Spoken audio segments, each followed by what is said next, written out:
ঐ শুনা, আমি কেতিয়াও পলাই বিয়া নাপাতো হা। আমাৰ পৰিস্থিতি যদি কেতিয়াবা বেয়াও হয়, আমাৰ মা দেউতাই যদি আমাৰ ভালপোৱাখিনি বুজিও নাপায়, তেতিয়াহ'লে আমি পূৰা যুঁজিম। আমি ইটোৱে সেইটোৱে একেলগ হৈ পেলাই পূৰা যুঁজিম। আমি বুজাম ভালদৰে, যাতে আমাৰ ভালপোৱাখিনি বুজি পায়। পলুৱাই আনিলে মা দেউতাহঁতে কষ্ট পাব ন। তোমাক ইমান সৰুৰ পৰা ডাঙৰ কৰিছে, যদি মই তোমাক লৈ আনো মনে মনে, কেনেকুৱা কষ্ট হ'ব। সেইকাৰণে আমি পলুৱাই নানো হা।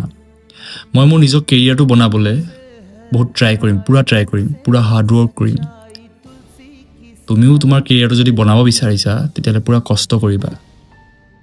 যদি তুমি সফল নোহোৱা, তথাপিও একো নাই, মই কিবা এটা কৰি হ'লেও তোমাক খুৱাম, হ'ব? খালি তুমি মোক কেতিয়াও এৰি থৈ নাযাবা।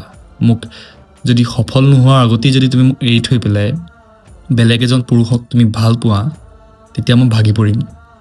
তুমি জাষ্ট মোৰ কাৰণে এটাই কৰিবা, তুমি সদায় যিকোনো পৰিস্থিতি আহিলেও তুমি মোৰ লগতে থাকিবা, বাকী মই চম্ভালি ল'ম।